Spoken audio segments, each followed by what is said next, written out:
Hey guys, welcome to another Run Wild with Us. Ask Us Anything. I'm Lisa Kastner. I am the founder and executive editor of Running Wild and RIZE presses. I am here with you on Thursdays at 5 p.m. Pacific time, 8 p.m. Eastern time, along with some of my amazing editors. And we're here to basically answer any kind of questions that you may have. It can be around publishing, creative writing, uh, media, I don't know, whatever you want. We're more than happy to chat. So, with that, I do want to remind you how to actually submit your questions.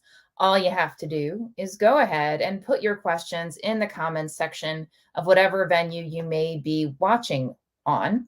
And that may be Facebook, LinkedIn, YouTube, Twitter. And we will receive those questions and then reply to them in a sequence. So one person after another. Now, I do know that this week, Peter will be unable to attend. He actually has a previous commitment. He has a deadline that he absolutely has to hit. So it may be me, just me this week. We'll see. Hopefully we'll have Peter, not Peter, we'll have Ben as well.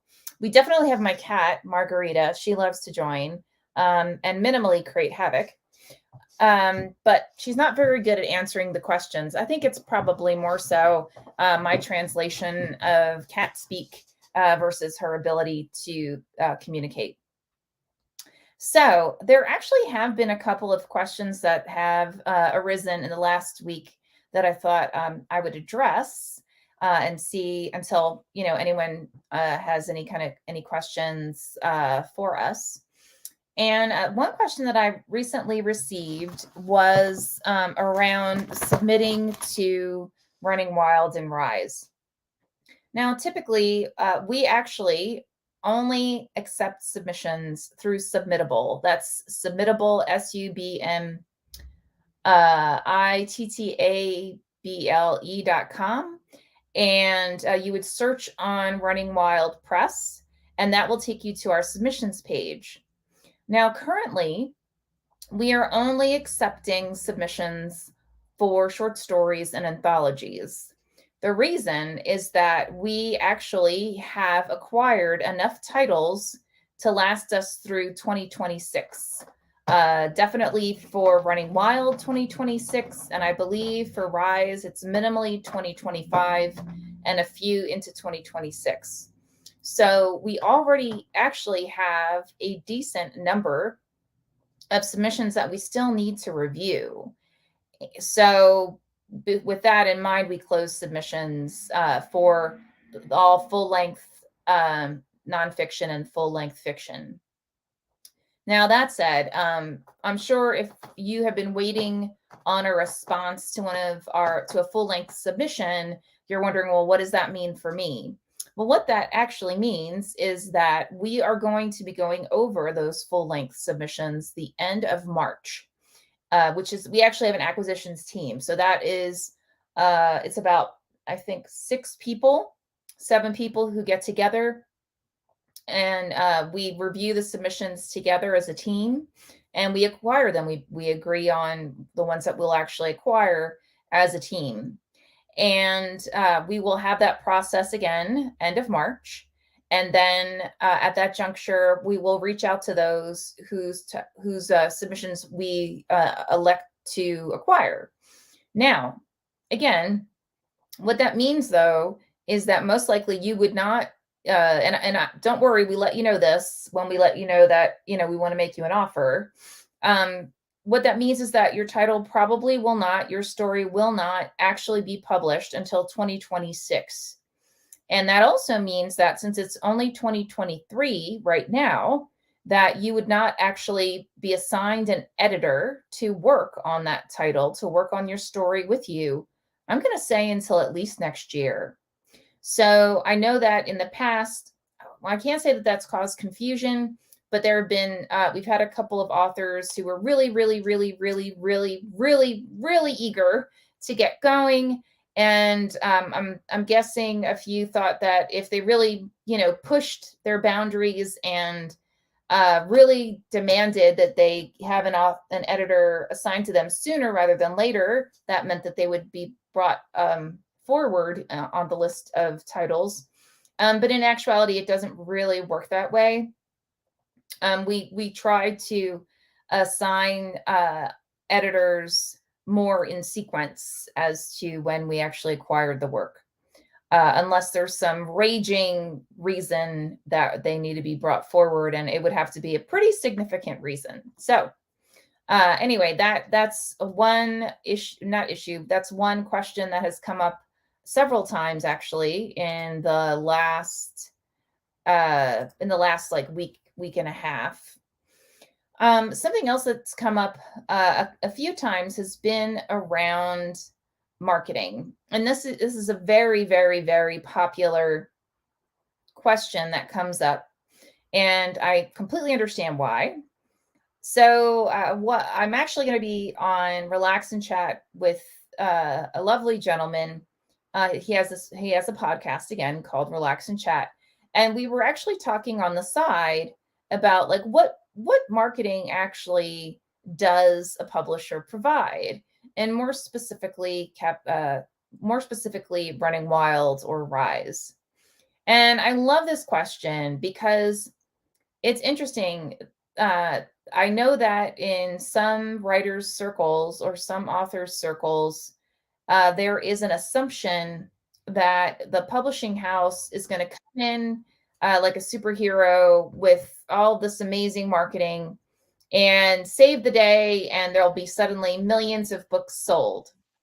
Hey, Ben. Good evening. I'm just explaining about how marketing works. Yeah, if that makes so, because it's come up a couple times. I actually, hold on one sec. I just realized my headphones aren't plugged in. Let's see.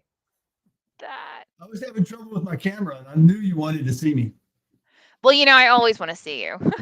I knew it. Ha! Of course, of course. So I'm gonna be I met with Rod earlier this week, and he is kindly gonna have me on Relax and Chat. And one of his questions on the side was around marketing. Yeah. And like what kind of marketing does a publisher typically provide? And what was fascinating to me, well, I mean, I always find this interesting. So there's an assumption in a lot of the writing world. So more so, I'd say among those who've never been published before, that a publisher's they're going to get acquired by a publisher, and that publisher is going to run in with this, huge uh, amount of knowledge and connections, and get them on like the New York Times bestseller list and on the Barnes and Noble bestseller list, and on Oprah, if there is still an Oprah, Kelly Clarkson. I admit I don't watch television. I haven't watched television in like 15 years or something. I've seen like that. But anyway, the closest thing I watch to television is Netflix. um, but and the reality is, what typically happens is, and this is just, I mean, I can only speak on behalf of Running Wild and the few presses that I've worked with on this, previously. Yeah. Most press, well, what Running Wild does is we give you a marketing plan to help you, the author, figure out like what bookstores you want to go to, if there's any podcasts specifically you want to go to, book fairs, conferences, all that kind of stuff. And, help you figure out who are some of the other authors that you may want to partner with to help you in your marketing and publicity endeavors. And we also provide to you what we call a publisher's questionnaire. And the publisher's questionnaire is intended to kind of help you figure out, what's your superhero stuff, right? So what I mean by that is like, what knowledge do you have that very few people have, right? Yeah. What abilities do you have that you can use as a part of your promotion of your book, right? Or you can tie into that. And what we do is we have the Seymour agency with whom we work. And they basically, we give them the log line, the back jacket copy, the author's bio, a copy of the cover, and an advanced review copy, so a digital ARC copy of the story. And they then go over it and figure out what audiobook companies, what translation companies, if there are any producers that are interested in this kind of title now, all that kind of stuff, right? So they run with that. We, our production management team, what they do is when they're done packaging the actual story, meaning like cover formatted for paperback, formatted for ebook, fully submitted to our distributor, they then, about 6 months before the actual publication date, they send the title out to all the standard reviewers and bloggers for their to see if they would be interested in reviewing the book itself. Now, if and that's basically it. I mean, that's pretty standard. Yeah. Press releases don't work very well in today's market. It's just not going to get you the kind of return that you think it used to. I mean, I remember when I was in college, and we would send out press releases, and you would actually hear back from a newspaper because they were like, "Hey, this sounds great. We'd love to do an article about you." Yeah, you don't get that anymore. Uh, there's plenty of news out there in today's world that publications like magazines and newspapers, they just don't pay attention anymore to that type of thing. That said, if you have if you're an author, I definitely recommend getting a publicist to help you in your marketing endeavors and your publicity endeavors. I definitely recommend going out and building connections, building relationships with book fairs, book festivals, conferences, you name it, so that these folks get to know you, and that includes even like the American Library Association.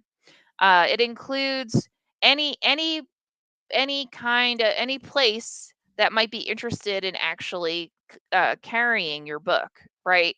Where you may have unearthed fans, as I like to say. So if you do reach out to like a book festival or some kind of conference or whatever, and they're like, well, we really want to get an advanced review copy from your publisher, it is not a big deal. You just reach out to us and we arrange for that to happen. So and the reason we do it that way is because the majority of the time when we reach out to them directly, they don't want to hear from us. They are very explicit in stating that they want to hear from the author, because their expectation is that the author isn't just reaching out to have their book carried during that festival or that conference. It's because you're a potential speaker at their event. So they don't, 9 times out of 10, they don't really want to hear from us unless they want us to be there and to so that they can potentially say that we may pick up stories from individuals who are attending that conference. So I hope I hope that made sense. I hope that helps. And we don't have a magic list of every single festival and every single conference that exists in North America, Europe, or anywhere. I don't personally know of a list like that.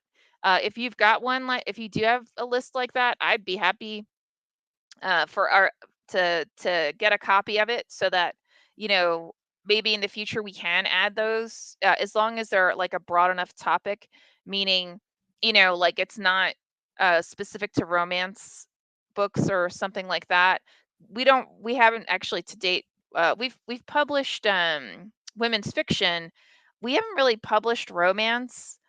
We have published like cross genre thriller. We've published cross genre horror.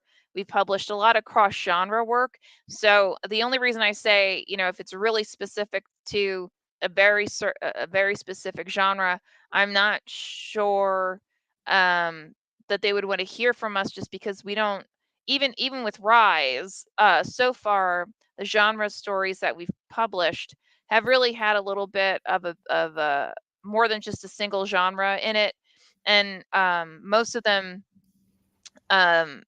were more like, mystery, thriller, sci-fi, fantasy, horror. One women's fiction. But so anyway, feel free, go ahead and send that off to us. And if you've got it, I'm all for any kind of intel that we can get. So now that I'm done blathering, how are you doing, Ben? I'm doing all right. And I would just add that don't leave out your own personal network and social media. You never know. It's all about getting your book in the hands of the right people, and sometimes that's the right person. And I said always ready. It's a book of Coast Guard poems. I sent a copy to the Commandant of the United States Coast Guard, and it may have made it to her desk. I don't know, but I took the chance and just sent her a copy. And so there's, like I say, the hands of the right people is the magic it sometimes takes. Oh yeah, 100%. Yeah. I mean, like, and we have the third memoir from Suzanne Samples is going to come out, I believe, next year, and it's about her experiences in battling brain cancer. Yeah, all three are in actuality.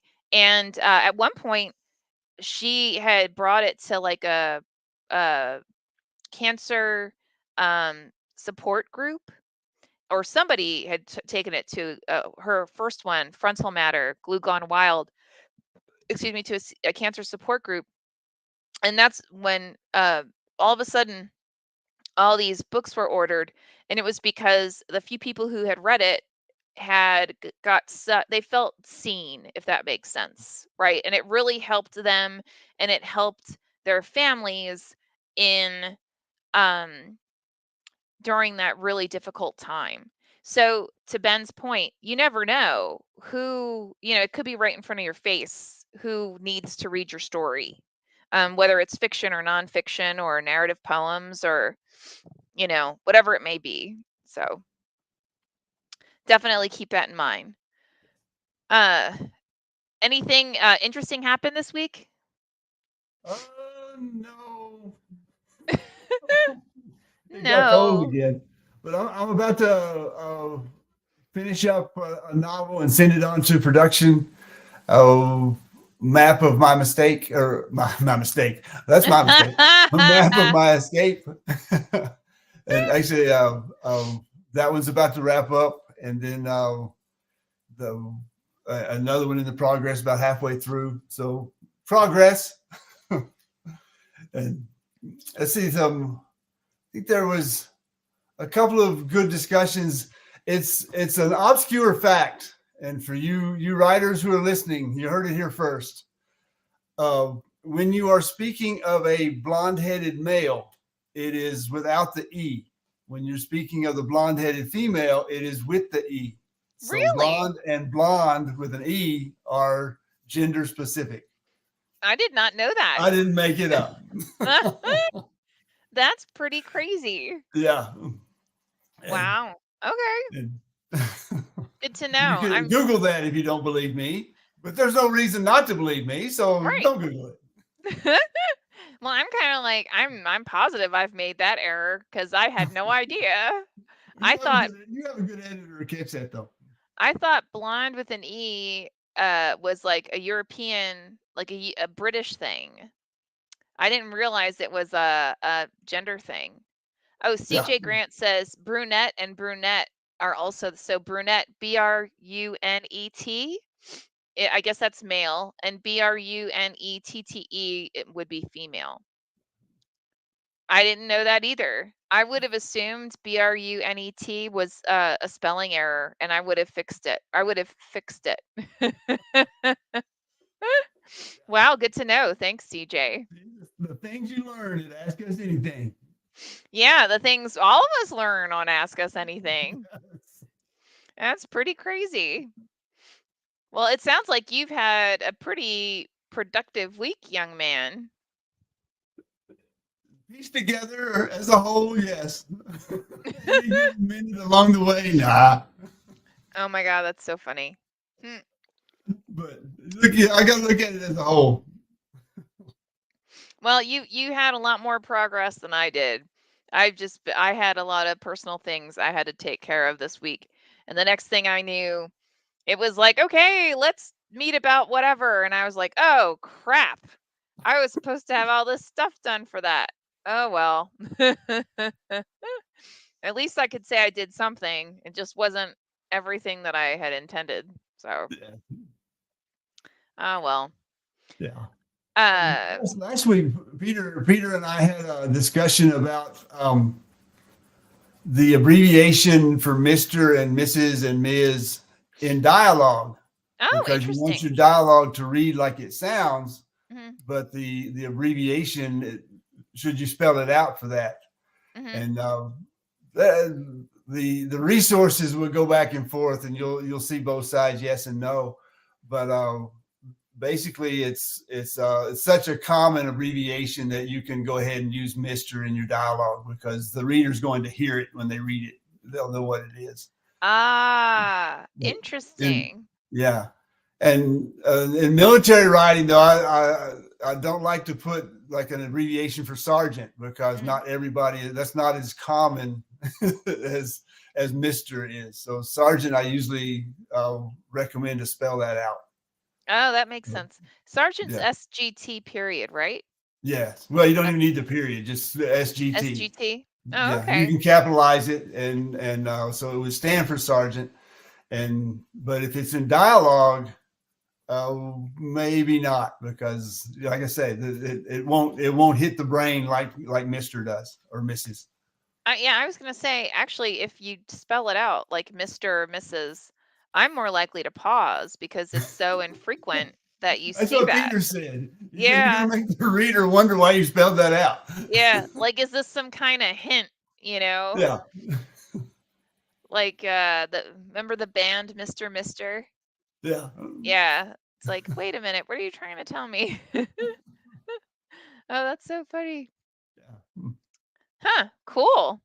Those are just some conversations that come up, because you see it, and you don't really think about it until you're with an editor, or you're actually editing it. You say, I wonder what's the rule. Let me go check the book. That's true. Yeah, it's funny. I every once in a while I'll get a random like, "What do you think in terms of?" And I'm like, I'll go look it up. I mean, sometimes I do know the answer, but sometimes I'm like, "Wow, that's really." And then half the time, the rule is it's up to you, just be consistent. So Consistent, yeah. yeah, and that's actually, I think, the harder part, because I think a lot of authors, they start off doing one thing, and then as they're going along in the story, they change however they're doing it, and that actually is another one. Unless you're doing it with intent, that can cause confusion for the reader. So, Yes. Actually, I ran across that this week with the author was using in some places an extra return in the narration to show a time break, oh, and then in other places they were using an asterisk in that extra return to indicate a time break. And which, and both are okay, but it's, you got to be that, you choose and be consistent. right, yeah, wow, that's really interesting, Yeah. actually. Yeah, good. I'm not the only one who does that. No. No, not at all. Oh, and I was asked earlier this week again to speak at a conference in 2024. I don't think they've announced it yet. Let me see. Excuse me.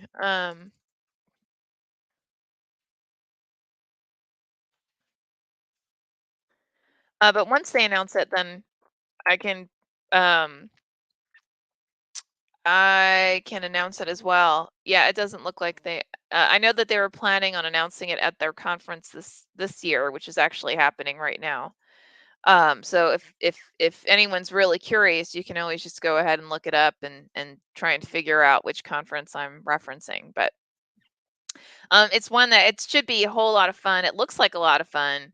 I've gotten a lot of great feedback from authors, or from speakers who've been there in the past. So I'm really looking forward to it. Caroline asks, are either of you going to a conference this year? How about you, Ben? You going anywhere? It's not writing specific, but I'm going to go to a conference in Italy and speak about consciousness. Oh, fun. Yes, it's it goes back to my doctorate dissertation was on mindfulness in an organizational context. Wow. And so, yeah, what fun. All And right. I'm talking about all the different selves we have and being able to control them and be aware of them. You control them? Well, that's the key. I'm like, no way, man. I definitely am not going to claim that I control all my various selves. I'd say I'm 90% aware of them. And when I let's say when I do not have full control of one of them, I have learned through time to shut up. which is the wisest self being applied. Yes, So I'm saying. because when I was younger, I did not necessarily have that capability, and was my superpower was getting myself in hot water. Let's just put it that way. Yes, some superpowers need to mature. Yes. Yep. And then my other superpower became, if I didn't understand what was going on around me, just shut up and listen, because that just means there's some contexts that I don't understand. Yeah. Versus going in like a bull and asking 5 million questions and just really pissing off pretty much half the room, if not the whole room. So, yep, definitely fabulous superpowers to obtain and learn as soon as you can. Okay. I am actually speaking at the Diamond Valley Writers Conference or Writers Guild on May 20th. So I had done a virtual lecture for them earlier in 2022. So they asked if I would be willing to come back. And so I am. And what am I talking about? Oh, you got till May to figure that out. Yeah, pretty much. I mean, they asked me, gave me, I think I'm talking about structure and how to determine the structure of a story and how to come up with the structure, like that kind of thing. And then I'm also going to be attending the Horror Writers Association. I have to look that one up too. I think that's in June. I'm just it's called StokerCon in case if you're not familiar with it. And yeah, so I will be at the 2023 StokerCon June the weekend of June 16th. And that one is in Pittsburgh. Now that one, at least as far as I know so far, I'm not speaking. That obviously could change. I just didn't submit anything to be considered a speaker, in all honesty, because I've never been to StokerCon, but that's another one that like tons of friends of mine have just glowed about the conference. So I thought, okay, let me check it out and see what's going on. That right. So far, that's it. That doesn't mean that it won't expand in the near future. We got LA Comic Con, only I'd say 2 months, if that, before the actual Comic Con. But we had submitted, a variety of potential topics to have a panel on. But yeah, that could totally change. Caroline asks, either of you going to Breadloaf in August? Are you going, Ben? No, not as of right now today. Yeah, so far I am not. I would love to go. I've actually been as an attendee 3 times, I want to say. And then I had a dear friend, mentor, previous instructor who came to me and said, "Why the hell are you an attendee, Lisa? You should be teaching at these conferences." And that's when I went, "Oh, okay." So I didn't, like I said, I didn't submit to Breadloaf. I didn't submit to be a speaker. But Caroline, if you actually would like Ben or I to be there, or Peter or any of us, you, you're more than welcome to toss our name in the hat and just let them know that you would be interested in having us as instructors. Because you know, I personally, I loved Breadloaf. I love Chautauqua. I loved Squaw Valley. It's another favorite of mine. And Ohio, I think it's Ohio University. They have a writers conference, which is amazing. So if you guys ever have a chance to go to that's another one I'm looking up. I think it's Ohio. Is it Ohio Writers Workshop? It's actually at the university. Oh, the Kenyon Review Workshop is amazing. I've done that. I've gone to that one a couple of times. I want to say uh, Ohio Writers Conference.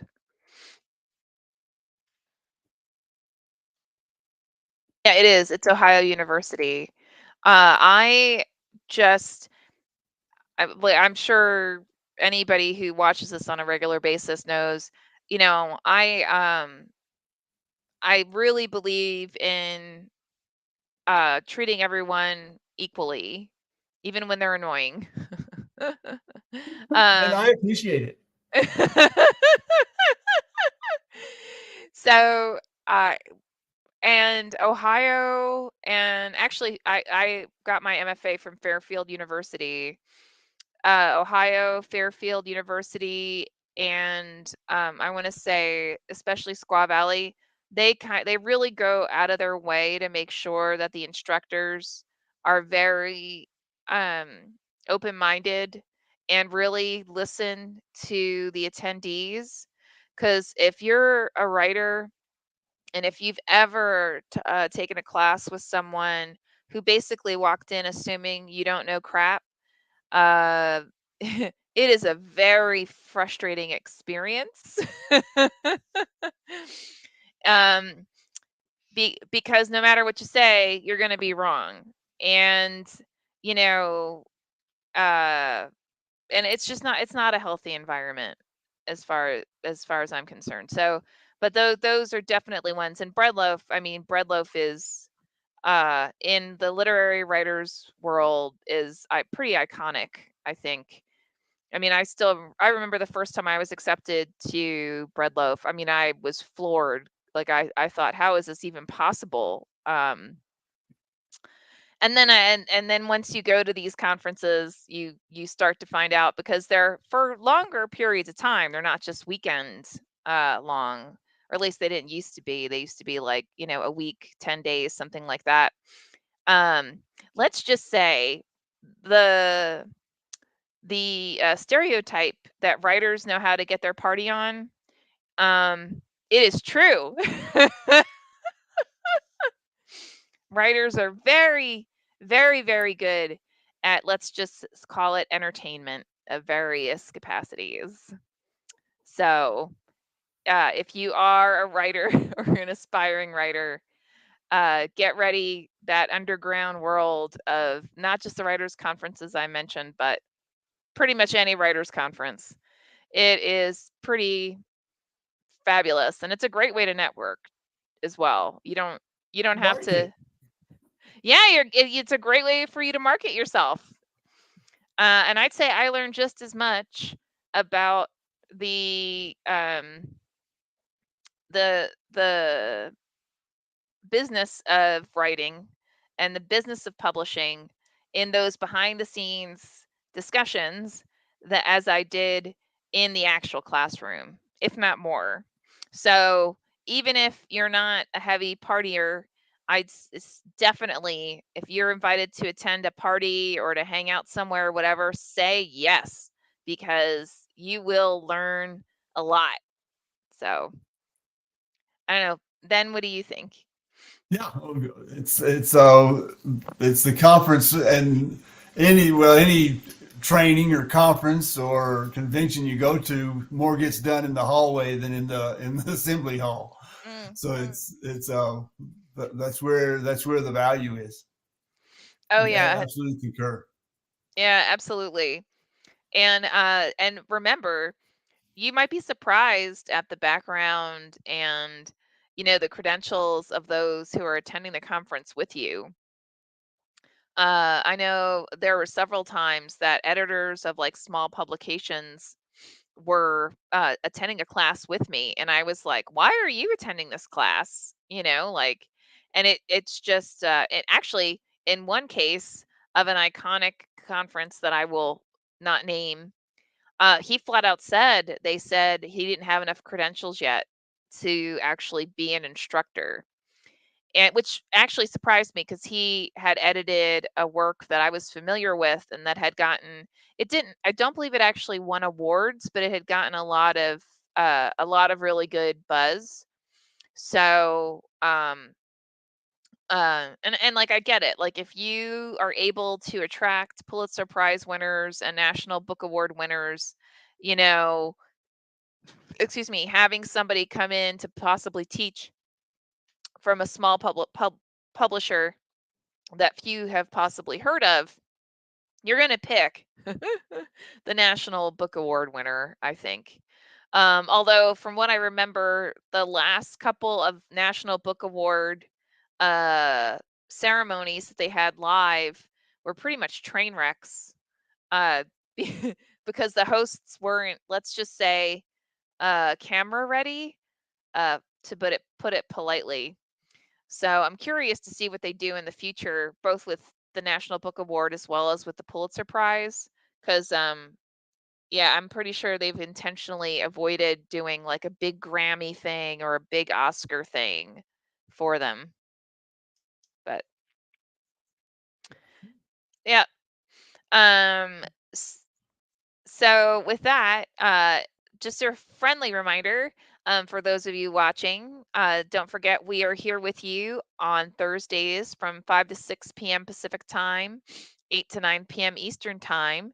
And right, if you're watching this on Thursday between those hours, then that means you're watching us live.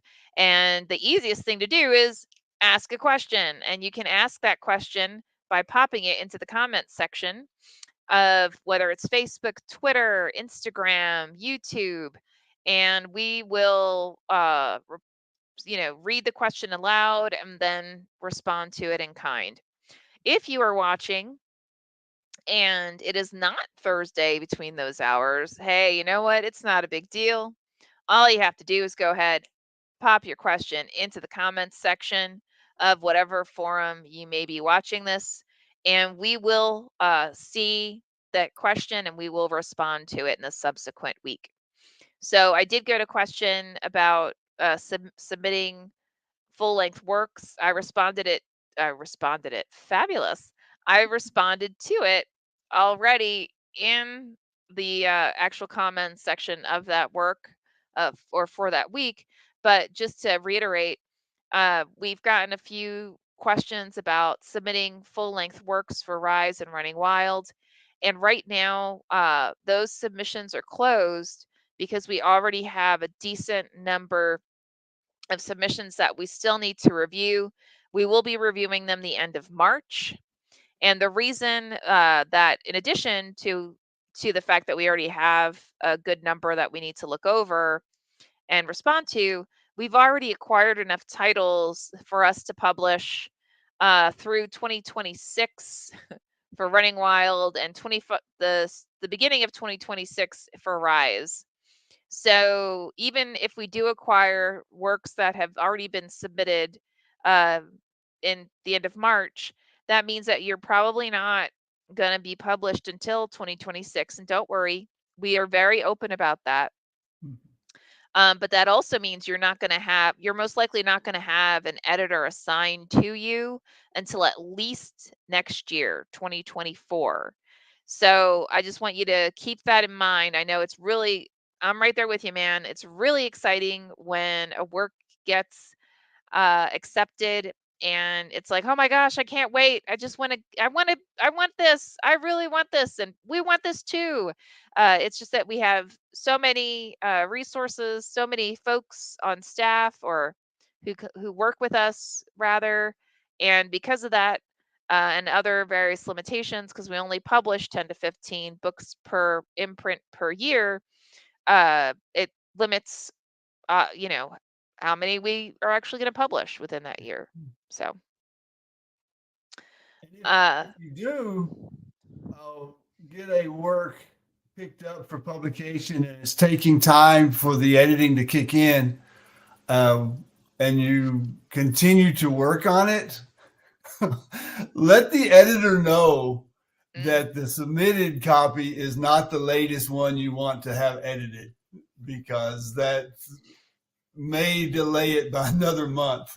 Not that I have that personal experience recently in the last month or so, but it was about halfway through when the author finally recognized it. Oh, this isn't the version you should be working on. It's this one. And yeah, and honestly, don't do that. Like if you if you have a work that you've submitted to various places and you're like, oh gosh, I haven't heard from anybody, I'm going to start reworking it, then withdraw that work from those publications, because to Ben's point, we're putting in hundreds of hours on the various submissions that we receive. So it's really, really frustrating to have a submission and then have someone come back and say, oh yeah, just kidding. Instead, I just completely reworked it. Let's work on this together. Well, guess what? That's not the one we actually accepted.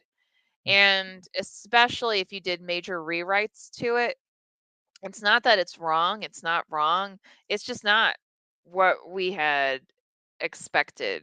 So, and I would say that for anybody, for any publication, if you do a significant rewrite, please withdraw the work from that publication. Please. I don't know a single publisher who's going to sit there and go, yay! You totally changed the point of view and you added 100 pages. Woo woo! It's not really, nope, can't really see that happening. It's like, wait, but that's not what we accepted. But now we've got under contract to work on this with you. So, fingers crossed. I handled it with compare documents in Google Docs, and saw where my edits had been changed in one, but the other one said something else, and ultimately came up with a version 3 that we worked on from there on out. But it was just, you got to trust Google Docs for one. And then you got to remember what was my suggestion going in and what is the real answer coming out. And so it just slowed it down a little bit for sure. And that's because you're kind. Because others may not have been as kind, to be honest. Yeah. And I can see, especially if it's major, like a change a point of view change, or characters that have died off, and you're still editing them being alive, and it's not a zombie story. That changes everything. Or even if it is a zombie story, who knows? Yeah. Wait a minute. When did zombies come into this? I didn't know that. I thought this was a literary a literary novel. All of a sudden it's zombies.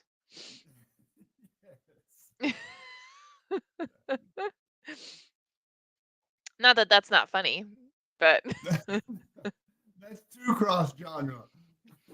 Yeah. Oh goodness.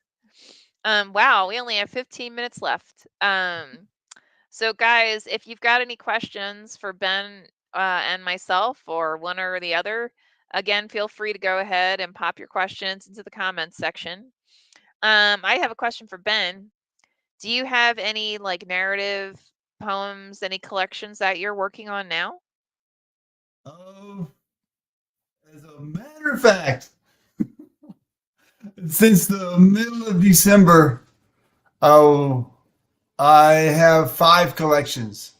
Wow. Yeah, from anywhere from I think one of them is still setting at about 38 poems, but one of them is up to 102 poems. And I call that quits. That's done. That one's done for sure. That's a lot, man. Yeah, and I've said it before, but I'm a prolific poet because I'm a lazy fiction writer, and vice versa. But I'll get a theme, and then we'll put the collection together based on the theme from different angles and different perspectives and different thoughts that support the theme. But I talked about it last week, I think, with the Thelma Todd collection. She was an actress who died in 1935. Mhm. And in LA, you can go down the Pacific Coast Highway and see where she died, Lisa. It's right down the road from you. All right. I guess I'll have to check that out now. Yeah, check out Thelma Todd, because it depends on who you listen to of how to solve the mystery.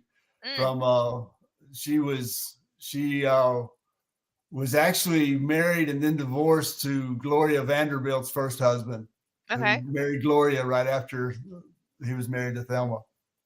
Hmm. But interesting dynamics of Hollywood in the 30s.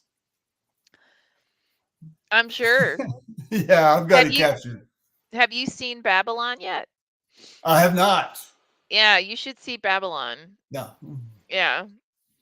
Um it's a really interesting um it's a interesting, yike, I keep doing that accidentally. Sorry.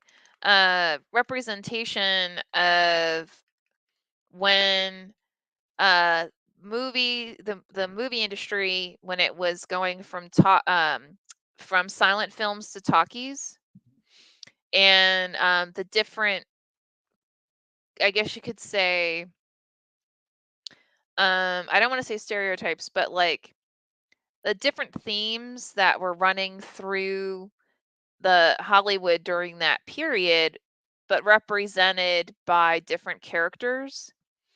And they kind of took actual things that did occur during that transition, and like mush them into different characters that fit within that theme, if that makes sense. So like excuse me, Brad Pitt's character was this iconic silent film star, and he tried to transition into talkies, and I'll just leave it there, and you can see the film and find out what happens for yourself. But it was funny because like a lot of the things I knew from doing various research and readings about that time period, but I basically had forgotten because I hadn't, I didn't need the information. So your brain naturally goes, all right, I'm going to pop that in the back. We don't need that when we're going to go buy eggs and bacon, this week. So poof. But when I was watching it, I was like, oh yeah, I remember when that happened. So it would definitely be worth. I think you'd find it really interesting. Sure. Yeah. Hmm. And it's one of the poems is basically about Thelma Todd. Her nickname was the Ice Cream Blonde. Huh. And one of the poems made the point that in the transition from the silent movies to the talkies, if her nickname had been Squeaky, we would have never heard from her. Oh wow. No, that's Let that true. sink in. Because squeaky voices didn't make the transition. No, and it took them a long time to figure out the technology Yeah. to properly to use for recording. and the mics were so sensitive, and yeah, there's a whole thing around it. I mean, it's really, really interesting. If you're a nerd like myself and Ben, you may want to go and look up this stuff because it's actually pretty fascinating. It's Uh, full of stories and poems and writing to be uncovered, oh just yeah, from a different absolutely. perspective, because there's so much of history is left out of history that you can go back and fill in the gaps, especially from a fictional point of view. Just change the names Yeah, that's true. and fill in the gaps. And yeah, and it's interesting too because a lot of the me personally, with this expansion of entertainment to SVOD, right? So to online, and then what those are calling the metaverse, right? So having experiences that are completely virtual. I mean, that's basically what a metaverse is. Um, in a lot of ways, um, the industry today is going through similar adjustments, and everyone's trying to figure out what are people going to want next, what are they going to want to do next, and who's going to be the winners, I guess you could say. And to Caroline's point, careers are made and broken with the talkies. Absolutely. I mean, if you think about it, um I remember when I was a kid and it was the big excitement was to go to like two matinees and then sneak into a regular film, with your big old bucket of popcorn. And, like that would be your whole, uh, that would be your whole Sunday or your whole Saturday. Or if you were really lucky during the week, as long as your parents didn't catch you going to the movies when you should be in class. But now, like my husband and I saw a couple of films this week, and there were maybe 10 people in the theater at the most. And, you know, once upon a time, you didn't have assigned seating. Now, every theater that I can think of has assigned seating. Now they're trying to create experiences within those theaters so that, it feels more interactive, right? It feels more live, if that makes sense. But it's very similar transitions are occurring today. And yeah, if you do follow from a business perspective what's occurring both in the technology space and in media and entertainment, there's a lot of disruptions going on that are both exciting, and for those who are impacted by it, it can be a little terrifying if you're not keeping up to date. So again, careers Yes. made and broken. It's hit the classroom already with the artificial intelligence writing papers for students, and you can expect perhaps that artificial intelligence may write an ending or a story, the middle of a story, or be used in conjunction with a writer's own ideas, and it's a changing world. Well, I don't know if you're aware of this.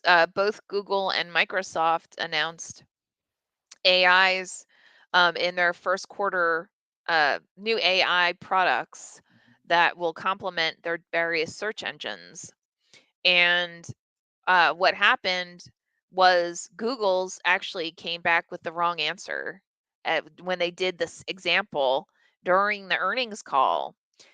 And so obviously their stock fell because it's like, damn, your AI can't even get that right, you know, versus Microsoft's, because then it then puts into question how mature is their AI function that was supposed to complement and be added to their search engine, which I'm sure they're already using AI on the search engine. Otherwise, let's just leave it that way. I'll leave it there. I'm almost positive they already are, but just a more robust AI that they were announcing. And then Microsoft's actually, went, from what I understand, went very well. I obviously was not personally at the earnings call. I can't imagine why they would want me at an earnings call, but Never know. hey, you never know. It could happen. Just like, I could randomly be invited to a conference in Italy. I'd totally be down with that. Although it's highly unlikely. Somehow it happens. I don't know. It's amazing. It's amazing. I just gotta wait for the passport renewal. I could be the test subject. I could be Ben's example of something probably. Visually. I could be the. Artificial intelligence, Lisa. Come on out. Woo! A physical representation of artificial intelligence. Yay! Sure, why not? I don't know. Why not? Anything. Why not? Yeah, why not? Terrify people. They'll be like, what the hell is he talking about? Oh my God. Who invited this guy? So, okay, now here's the really important question. How long do you get to go to Italy, and do you get to like tool around a little bit while you're there? Yes. It's from the 23rd to the 28th of May. Ooh. And I've programmed it at least a couple of days before and after. Now, and during, because again, the more important things happen outside the conference. Yeah, that's true.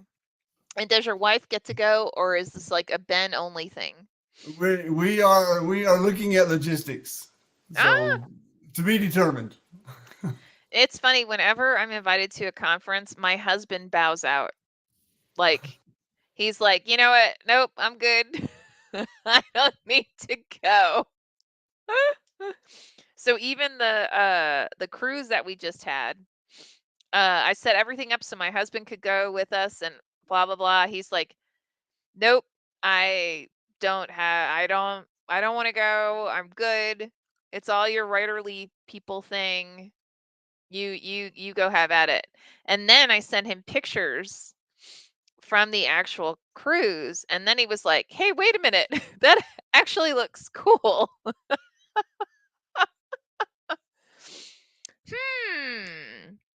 Well, if you need to round out your numbers next time, I might consider joining you. That's the cruise part, not the writerly part. Yeah, I have a feeling he would go off on his own and find his own, treats, which is totally fine. Yeah. Yeah, I have a feeling, to your point, he thought it would be very writing specific or writer specific. Come back in 15 minutes. Yeah, right. Exactly. Like, oh, are you gonna talk about righty stuff? Okay, I'm out. Text me when you're done. So, oh, that's so funny. My AI on my phone, Alexa, just sort of automatically turned itself on. So, oh well, whatever. Anyway, well, guys, you've only got us for 2 more minutes, and then we're out. So just a quick reminder again, you have a question, go ahead and pop it in the chat. If you're watching this and it's not Thursday between 5 and 6 p.m. Pacific time or 8 and 9 p.m. Eastern time, again, just go ahead, toss your questions in the chat, and we will be more than happy to respond to them at the next session. I don't think there's anything big going on that I can think of right now. Release of the Red Anthology is a week from, not even a week now. It's the 14th. Yeah, that's all right. Good. Yeah, thank you for the reminder. Yeah. Yes. The Red Flags Anthology, which is basically a collection of essays that were edited by Lisa Montaigne. And it comes out on Valentine's Day for various nefarious reasons. And let me see. Huh? It's a red flag day. It is a red flag day. And let's see. I'm just pulling up. Oh, it came up first try. Yay. If you go into the chat section, here is a link to the book. It's already available in pre-order. And it's a really fun collection. I hear that a certain gentleman who may be sitting across from me right now, he actually has a story in it. So Definitely go check it out. It's super fun. Caroline says, have a great weekend, guys. Ben, hope to hear from you soon on Terror at the Sound of a Whistle. 1.5 novels out. We're bubbling up. You're bubbling up. And with that, we want to thank everybody. As always, have a fantastic week, and we will talk to you next week. Ciao. Bye-bye.